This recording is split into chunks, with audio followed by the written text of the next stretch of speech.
Hey, storytellers, storytelling Ron. So I'm just trying to do some more RPG on this channel for the little RPG as opposed to all the ranting I'm doing, which is really frustrating.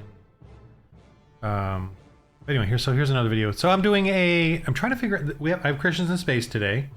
I'm a GM prepping, and they're in a situation, and this is could be a TPK. So let me explain it. And this is episode, shoot, what episode was this?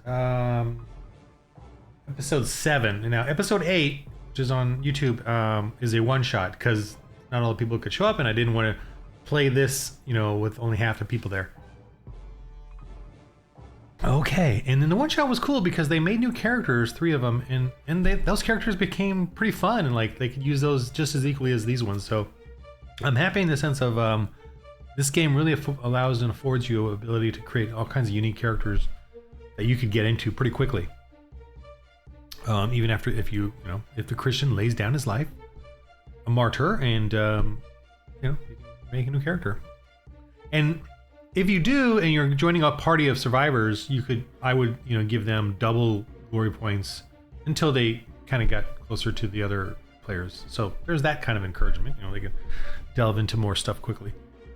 And I noticed that in real life, like if you join a veteran team, like in medieval army combat, if you're a new person and you're in with a veteran team, and then you fight with them, you get better quickly. I mean, you train better and get better. Okay, so this situation, I have to figure this out, and I have some rules, but it's, everyone does individual stuff. So Ken, this is a unique situation. Mandevra's down, and he's out, and he's doing life saves, and that could go on for a while. Turn-wise. Hawthor has got like 1 or 2 vitality left, and his armor has been damaged. So he's really, I gotta like really describe the scene here. He has the witch. She's knocked out, right? I gotta watch the video today. I think she's knocked out. Man, it's been 2 weeks. I'm pretty sure she was knocked out. I don't have it on here though, which is kind of not cool. All right, I'm gonna watch the video. I'm pretty sure she is. I remember her being out when he got her. Like, anyway, he's holding her up, saying, "Don't, like hostage. Don't hurt us. She'll be hurt." And of course, I have a video on hostage in the real life thing. But anyway, these guys, they took down Servo. Sadly, he died. And yeah, that's the son of Mandevra's, the dad, and Servo died. The first time a kid playing, and I kill his character, but. I mean, they just ran. They split the party and ran, and it was funny because I didn't even realize that they did that typical TPK trope, of splitting the party and running off and just charging into rooms. Over here, we've got Dell, who shows up a half hour late because home from work. So he's not even going to start the first half hour, and then Flint, who leaves early, is going to be waking up. Is the way I play it out. So whatever, he's going to be there. Oh, and he's only going to be there for the first hour because he's got a Zoom meeting. So on this Thursday, third Thursday of the month. Anyway, so they're being outside of the shuttle. There's these guys trying to break into the shuttle, and there's that situation. Okay, so but the thing I got to figure out, and I want it to be fair, and the players think it's fair or believe it's fair. I believe it's fair. I want to chant, and they obviously believe that the bad guys are going to surrender because he's got the witch and he's holding her up, leader. And I don't think they're going to surrender because they're drug crazed. They're on drugs, and so the witch has got them on drugs so that they won't surrender. They will go crazy and violent, to the death kind of thing. And I've tried rolls in the last thing where, they would run off, but they rolled high. In the denouement. The denouement is a D12. Let me get to it. Show you real quick. Here it is. So the denouement is the rule, and where you don't have to constantly go around killing people, right? Like in D&D and stuff, you kind of tend to just kill. That's what pagans do. We kill. But in this, your goal is to try to get them to surrender. And you obviously there's violence and fun. For the game, you want to have fun and violence and stuff, but then at some point you don't want to just keep killing everyone. You want to hopefully they'll surrender. Then you have a chance of, I wouldn't say converting them, but at least bringing them down to peaceful so that they're open to a church being planted. Anyway, so, but I give them a roll. For a lowly foe, commoners, it's D4. Okay, so every now and then you can roll D4, and that's a good chance of them wanting to surrender. And they do it because somebody gets badly hit. 1/3 of the allies fall, so 1/3 of their guys are dropping. They are down to half vigor themselves. They're, one of your guys flanks them, or you have whatever, getting flanked by a stronger force. You're surrounding them. Successfully attacked and preach in same turn. So this is like if a preacher successful hit, and then actually they get a free action of preaching, and if they do, then any one of these can get a denouement roll. Now this here is the upgrades. The denouement roll starts off as a D4, so there's a good chance that that lowly commoner will want to flee or back off based on these conditions. But it goes up based on the type of character or villain it is, and then also factors of like having a leader near them. Here. Upgrade die ranks if they are zealots, occult leaders nearby. They're at an altar or lair, and/or demonic influence. So there's going to be reasons that you would add increase the die rank to a higher die rank, even if it was just a bunch of commoners. If they're in the if they have a priestess with them, they'll go to D6. If they're in the altar room, they'll go to D8. So there's a higher chance of them. So anything above, look here, 6 or above means they're going to keep fighting. And 7 and above is they're going to keep fighting to the death. 6 means they'll keep fighting, but they'll back off if another factor happens, or they get to reroll. So that's the situation I have here. Now, if you're demonic, and in some cases I wouldn't even have them to have a denouement. Like if you're demonically possessed, you wouldn't even have a denouement roll. So you can play with that as a DM. When the denouement even happens, or if at all, or what the die roll is. And the die could be higher, but D12 is kind of the maximum. Or you could go D12, and then pick the highest, however you want to do that, that's fine. If you think that they're really mean. So, what are the factors here? All right, let me open this up. So this, in Foundry, I don't like the book note thing they have here, so I made my own little notebook here, but it's just a token. And I replaced the icon here with the book icon symbol. But it's the same as any of these guys. I could create a token out of it, but this is quicker to me than having to open this or open the notes one, which then you have to go over. I don't know. Yeah, I don't know how to use it quickly. This thing here, the journals. So I want to keep things simple because I only use this however I need to use it quickly. It's just okay. So here is I just have some notes about the med lab. So if they win, they get this med lab and they get to do something cool with it, give it to the church, or take it for themselves. Platform has, this is just extra info about the platform, which could increase if they turn it into a church spot. It'll definitely help make the church stronger. But right now I want to talk about the denouement, or figure out a fair way of rolling this that gives me the feeling that these drug-addled cultists are crazy and get and then but the players also get a chance to say that we had a fair chance at getting them to surrender. Okay, so these guys, I mean, this is a tough big thing here. Okay, so I'm gonna say D6 for just because they're characters, and then they have a D6 because of the drugs, and then I'm gonna say a D4 because of this is their layer, and then D4 because of their, there are a bunch of them and they're kind of succeeding. They dropped one of the enemy. I'll make that a D6 because that's a couple of factors there. So this is a lot of factors. This is D6. So it's 1, 2, 3, 4, 5, 6, 7 factors. So they're already at D12 plus D4 right now. So equals, because the D12 is 5 ranks. It's D4, D6, D8, D10, D12, and then, right, 1, 2, 3, 4, 5, 6, 7. Oh, 5, 6. Oh, so this is D4, D6. Okay, so I'm just gonna keep it like that. Now, what are the factors for the players? I mean, another guy's down. I could even add that to them. I'm gonna keep it like this. Okay. So they have the witch. Okay. Counter factors. They have the witch, so I'm gonna say it's a D6. He's got cover, author, so I'll give him a D4.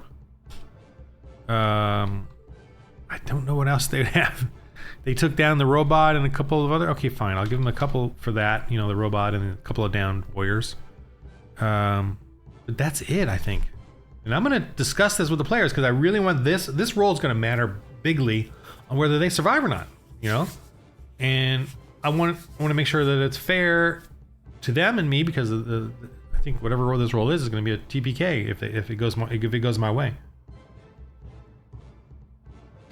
And you know, I hope the argument for the players is not that they absolutely succeeded at getting them to surrender, because I don't think that's the case, because they're drug addled, and they're crazy, and you know they may even shoot through her and go for him. I don't know. You know, it doesn't look good for them at all. I don't know. But I do like that what Ken did here. Oh, and I'm gonna give him a D4 for his intimidation or whatever. I think he, you know, I'll look at the tape, the previous episode. So 1, 2, 3, 4, 5, which is minus D12. So they have a plus D6 then, which would be the final. With the D4 is the default. So D4, D6, D8. So they get to roll a D8. Final result is a D8. Okay, so that's kind of a 50-50 then. And I'm going to say it's really based off of the main warrior cult warriors, and whatever they do, the others will follow. So if they want to back off, and let me see, the results are motions to surrender but still defensive, moves away from major threat, looks for cheap. Okay, so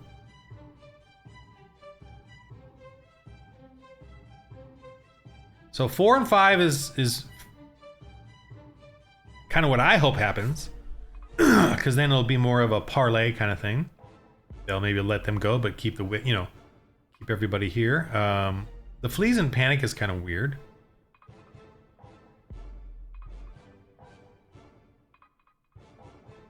I'm gonna say if any of these happen, it will be, if I roll that, it'll be more about the minions fleeing, and then the tougher guys, you know, wanting to try and work out a deal, not completely surrender.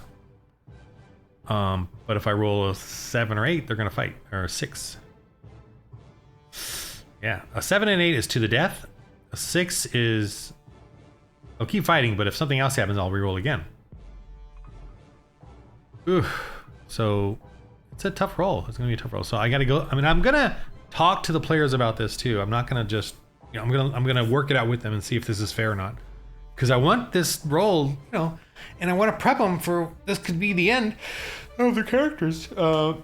And that's the way it should be. You know, Christians, many have died, martyred themselves, and also they did make a boneheaded move, so, which is the typical don't do that move, and they're kind of veteran-y, not veteran, but I wouldn't say full-on veteran, but definitely players or RPGers. So that's how that's gonna roll out. Over here, boy, Flint, if he can pull off something magical, I don't know, but they also limited the skills that they had were very similar, like warriorish, and so they didn't have a cleric, you know, what are they called now? Missionary clergy to bless them or heal them. They didn't come in with prayer. They didn't really have good skills with their shuttle gun, the gunnery. So, yeah, I mean, you know, but again, they have other characters here. I did this one shot. Let's see the characters. Where are they? Oh, here they are. and these are their new characters, or like one-shot characters. And they turned out pretty interesting. Dr. Ken is now a medical doctor, as far as maybe he can do. He's got first aid, persuade, surgery, and he's a priest, or so he's got bless, preach, and protections. Mikey the miner, kind of cool. He's gonna do repair, gear, mining, salvage. That'll come in handy. And BJ is he's the he's trying to be a Doom dude with him playing off the Doom guy, so he wants to be a warrior guy. Power